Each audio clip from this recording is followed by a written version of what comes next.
Assalamualaikum warahmatullahi wabarakatuh.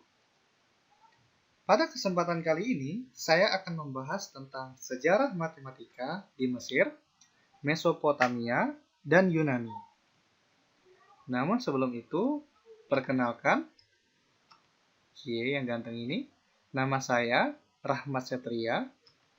Adapun video ini saya buat untuk tugas mata kuliah Kapita Selekta Matematika yang diampu oleh dosen pengampu Dr. Kamit MSI dan Bapak Dr.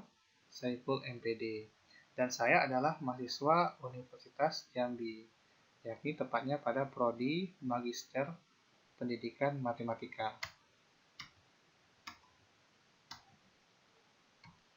Pembahasan pertama saya awali dengan sejarah matematika di Mesir. Ayo coba lihat ini. Pasti kalian tahu ini adalah Mesir. Mesir merupakan salah satu daerah tersubur di Afrika dan salah satu negara tersubur di Mediterania. Mesir menjadi salah satu tempat terawal yang dihuni oleh manusia, yakni sekitar 40.000 tahun yang lalu. Peradaban bangsa Mesir sangat bergantung pada kesuburan Sungai Nil.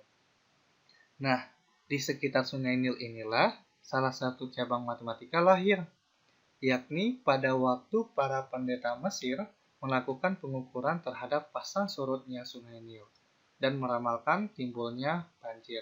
Nah, dari situlah matematika bekerja.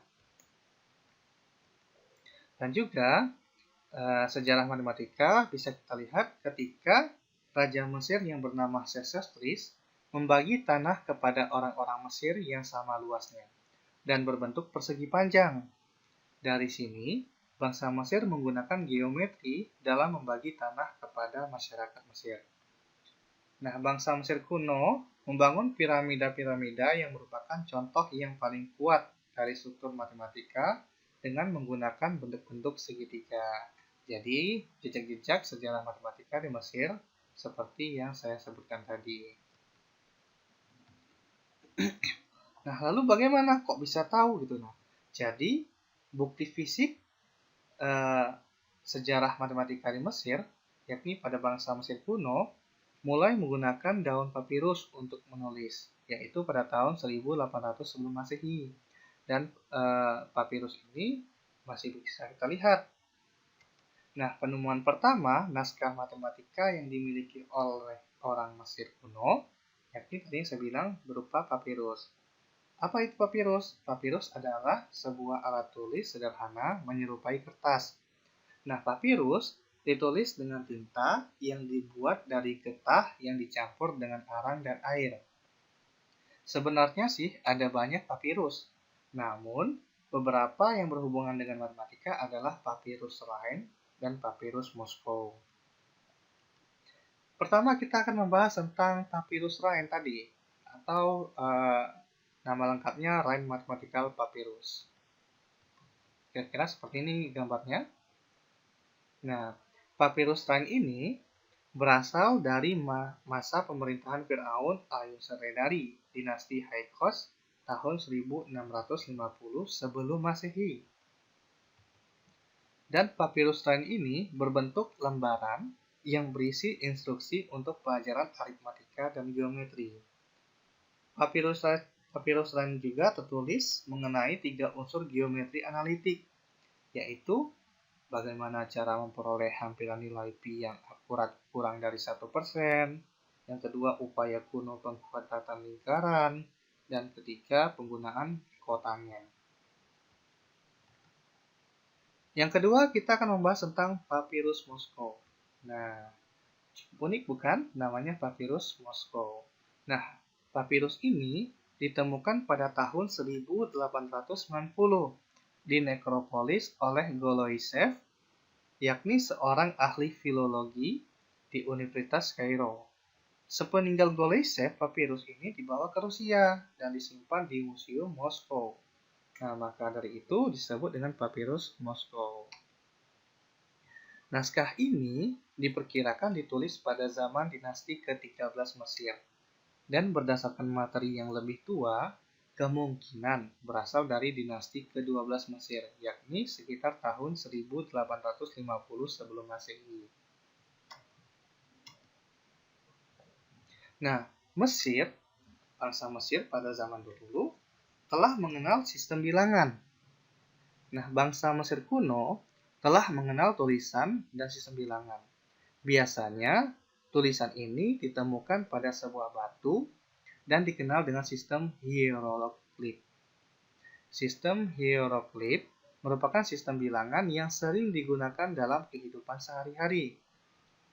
Nah, tulisan hieroglif berbentuk gambar-gambar kecil yang menyatakan sebuah kata. Sistem hieroglif telah digunakan oleh bangsa Mesir kuno sejak sekitar tahun 2850 sebelum Masehi. Adapun lambang-lambang matematikanya sebagai berikut. Jadi kalau misalkan nih lambang sekarang nih angka satunya begini. Jadi lambang Mesir itu seperti angka vertikal gitu ya, atas bawah itu. 2 berarti vertikalnya ada 2 gitu. 3 juga. Nah, kalau untuk 10 begini. 100 begini, 1000 begini, dan seterusnya. Nah, tadi kan saya sebutkan bahwa menggunakan sistem hieroglif. Nah, dalam sistem hieroglif, simbol-simbol bilangan ditulis berulang sesuai keperluan. Tidak lebih dari 9 kali pengulangan. Nah, jadi kalau misalkan lebih dari 9 kali, yakni 10 kali gitu kan, maka simbolnya bakal berubah gitu. Bukan misalkan angka 10, itu simbolnya bukan lagi angka tegak garis gitu kan, garis tegak itu sebanyak 10 bukan. Tapi melainkan bentuknya begini. Nah, ini menyimbolkan angka puluhan gitu. Dan tidak memperhatikan masalah penempatan. Jadi bebas mau letak di mana simbolnya itu. Mesir kuno memiliki simbol terpisah untuk satuan, puluhan, ratusan, ribuan, puluh ribuan, ratus ribuan, dan jutaan. Penulisan sistem hieroglif dapat dimulai dari kiri ke kanan, kanan ke kiri, atau dari atas ke bawah, maupun sebaliknya. Contohnya nih, kita mau membuat bilangan 276 menggunakan bilangan Mesir.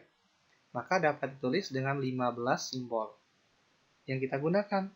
Nah, yakni 2 simbol untuk ratusan, 7 simbol untuk puluhan, dan 6 simbol untuk satuan. Jadi 2 tambah 7, 9, 9 tambah 6, 15. Jadi 15 simbol yang kita gunakan untuk penyimbolan 276. Untuk menggunakan sistem bilangan Mesir ya. Nah, untuk penjumlahan, dalam sistem hieroglif dilakukan dengan mengelompokkan semua simbol-simbol. Tetapi, satu simbol yang mencapai 10 kali diganti dengan simbol yang memiliki nilai lebih besar. Misalkan nih, penjumlahan 7 dengan 4.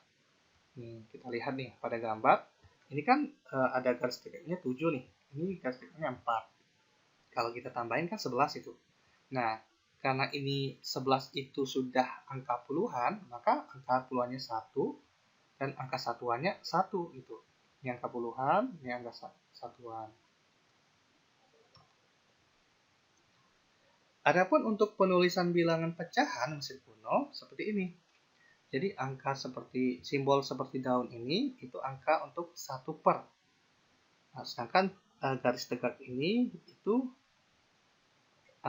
penyebutnya. Jadi 1 per 3, ini 1 per 5, ini 1 per 249.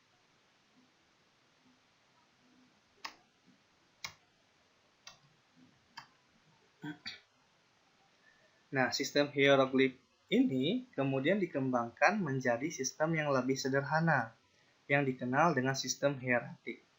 Sistem hieratik mulai digunakan ketika bangsa Mesir kuno mulai menggunakan daun papirus untuk menulis, yaitu pada tahun 1800 sebelum Masehi. Adapun simbol yang digunakan sebagai berikut. Nah, jadi sistem hieratik seperti ini. Gitu. Dari sistem hieroglif yang awalnya berubah menjadi sistem hieratik. Begini jadi gambarnya.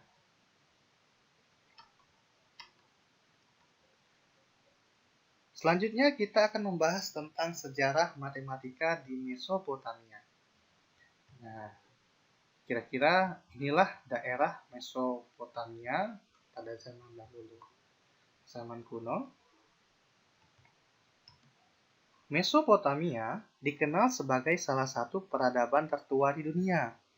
Berdasarkan letak geografisnya, Mesopotamia yang kini menjadi Republik Irak terletak di Asia Barat. Nah, jadi sekarang Mesopotamia itu adalah negara Republik Irak. Secara etimologis, kata Mesopotamia berasal dari bahasa Yunani, yaitu meso yang berarti pertengahan, dan potamia yang berarti sungai. Jadi, Mesopotamia berarti daerah yang terletak di antara sungai-sungai. Dokumen yang ditemukan menunjukkan bahwa matematika telah digunakan pada saat itu. Menurut Berggren, penemuan matematika pada zaman Mesopotamia didasarkan pada dokumen-dokumen berupa artefak atau perkakas hasil peradaban kuno. Nah, bangsa-bangsa yang menetap di Mesopotamia antara lain bangsa Sumeria, Akkadia, Babilonia, Assyria, dan Persia. Nah, awal mulanya yakni bangsa Sumeria. Nah, bangsa Sumeria ini menggunakan simbol yang ditulis pada kepingan tanah liat untuk mencatat kata-kata dan bilangan berbentuk piktografik. Nah, apa itu piktografik? Yakni teknik penulisan dengan menggunakan gambar secara pengganti lambang huruf yang berbentuk gambar orang, benda, peristiwa, dan tindakan. Nah, jadi beginilah simbol piktografik yang dilakukan oleh bangsa Sumeria dulu.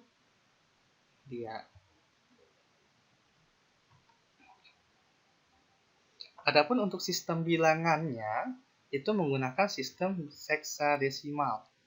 Nah, jadi sistem heksadesimal ini menggunakan 60 gitu, satunya 60. Nah, yang sampai sekarang kita rasakan hasil dari peradaban ini yakni penganalogian waktu. Misalnya nih 1 jam terdiri dari 60 menit, 1 menit terdiri dari 60 detik. Nah, ini hasil berkat bangsa Mesopotamia dulu. Nah, penemuan sistem bilangan ini juga banyak membantu para astronom pada waktu itu untuk melakukan perhitungan berkaitan dengan ilmu-ilmu perbintangan. Nah, jadi sistem bilangan seperti ini yang dipelajari di Mesopotamia ini, ditemukan ini. Nah, ini sangat berguna dulu untuk ilmu-ilmu perbintangan.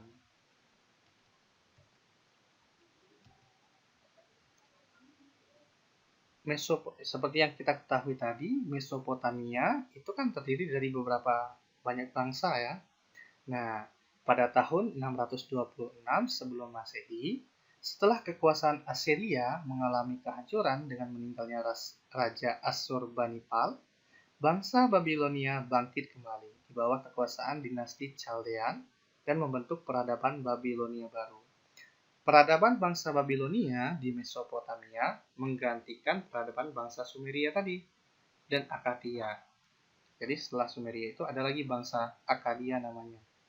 Nah, bentuk bilangan yang digunakan bangsa Babilonia mewarisi ide dari bangsa Sumeria, yaitu menggunakan sistem numerasi heksadesimal yang dicampur dengan basis 10 dan sudah mengenal nilai tempat. Jadi peletakan bilangannya itu sudah diketahui gitu. Jangan asal naruh aja gitu. Basis 10 digunakan karena bilangan 1 sampai 59 dibentuk dari simbol satuan dan simbol puluhan yang ditempatkan menjadi satu kesatuan. Nah, jadi bagaimana bilangannya? Bilangannya seperti ini. Dari angka 1 seperti itu, angka 2, 3, 4, 50, dan seterusnya. Matematika Babilonia telah mencapai tingkat yang tinggi. Bangsa Babilonia telah mengembangkan aljabar. Nah, mulai dikembangkan tuh aljabar pada bangsa Babilonia. Matematika yang mereka kembangkan sudah maju karena dapat menyelesaikan persamaan kuadrat, persamaan pangkat 3 dan 4, dan sudah mengenal hubungan sisi-sisi segitiga siku sejak permulaan tahun 1900 sebelum Masehi. Jadi awal mula persamaan kuadrat yang kalian pelajari pada saat kelas 9 SMP, nah itu ditemukan oleh bangsa Babilonia dulu, dikembangkan oleh bangsa Babilonia gitu. Sehingga rumus-rumus yang kita pelajari untuk persamaan kuadrat, persamaan pangkat 3 dan 4 itu sempurna gitu. Jadi ada sejarahnya dalam matematika ini. Selanjutnya kita akan membahas tentang sejarah matematika di Yunani. Yang sering kita kenal dengan negara para dewa, karena banyak dewa di sana.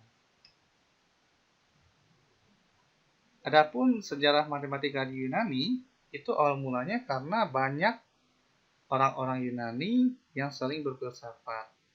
Jadi dia ini orang-orang di sana itu tidak hanya langsung mau percaya akan sesuatu gitu. Jadi mencari hal-hal kebenarannya. Gitu. Filsafat Yunani berkaitan erat dengan matematika. Capelstone berpendapat bahwa ada kemungkinan besar bahwa matematika Yunani dipengaruhi Mesir. Sebab ilmu pengetahuan dan filsafat Yunani mulai berkembang di daerah yang merupakan pertemuan Barat dan Timur. Matematika Yunani dikembangkan sejak tahun 600 sampai 300 sebelum Masehi di pesisir timur Laut Tengah.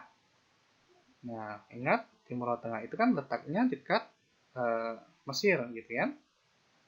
Matematikawan Yunani tinggal di kota-kota yang tersebar di sekitar Laut Tengah bagian timur.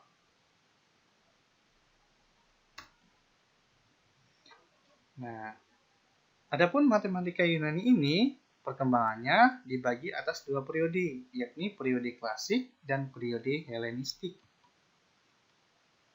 Periode klasik, pada periode ini matematika berubah dari fungsi praktis menjadi struktur yang koheren pengetahuan deduktif.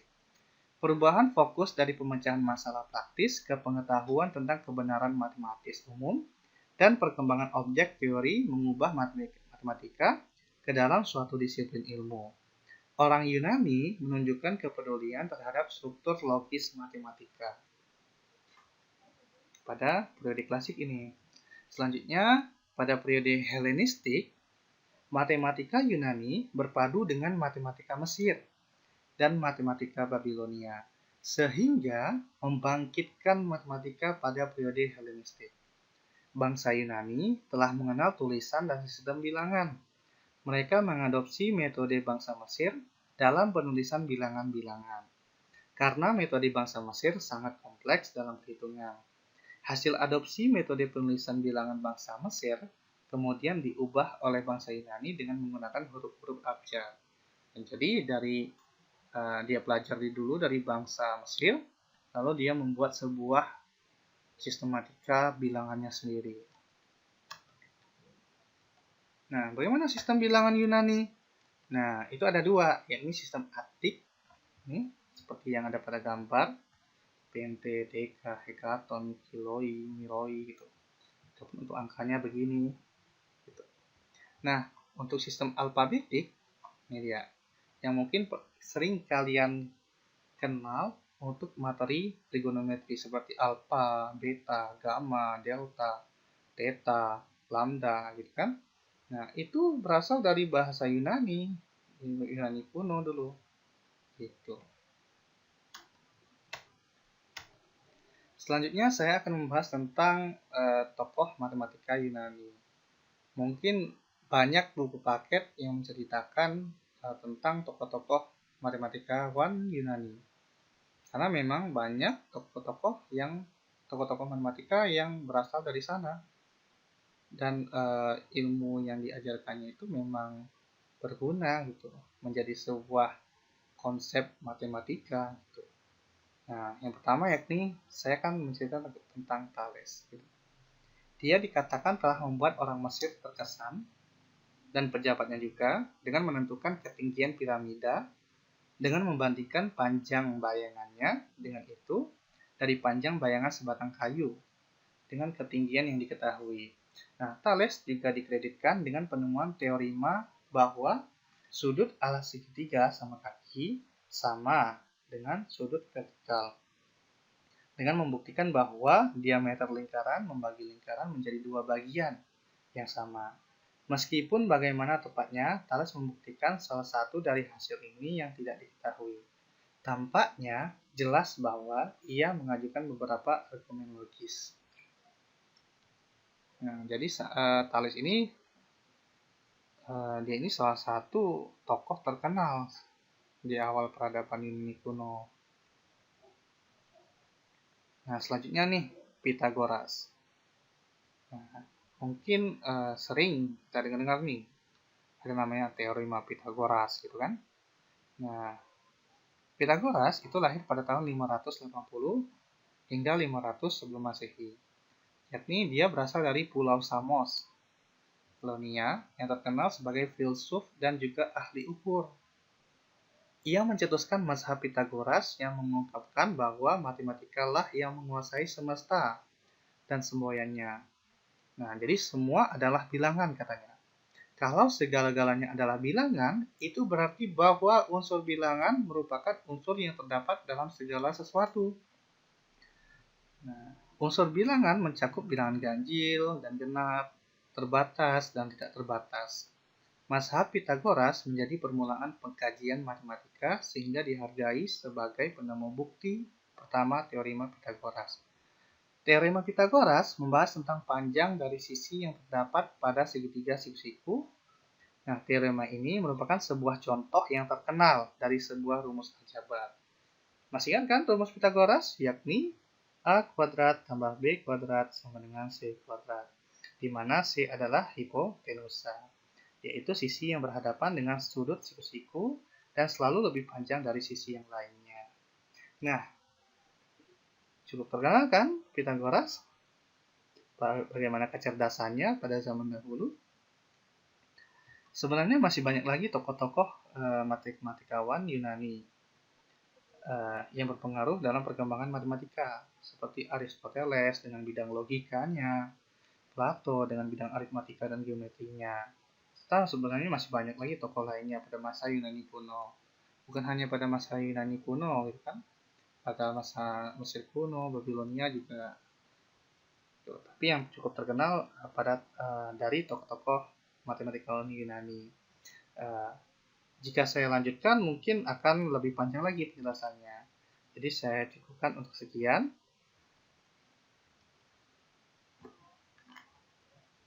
Nah, terima kasih kepada Anda semua, teman-teman, dosen pengampu, dosen-dosen lainnya yang telah menonton video saya ini. Semoga video ini menambah wawasan kalian tentang matematika dan memberikan ilmu baru untuk kalian bagaimana alur sejarah matematika dari awal zaman kuno dulu. Di matematika ini tidak terjadi, tidak ada tiba-tiba, jadi ada prosesnya. Seperti di Mesir tadi, pada saat membagi sawah, gitu kan, atau pada zaman Babilonia tadi, dan pada zaman Yunani. Oke, sampai situ saja. Saya akhiri. Jika ada salah, saya mohon maaf. Wassalamualaikum warahmatullahi wabarakatuh.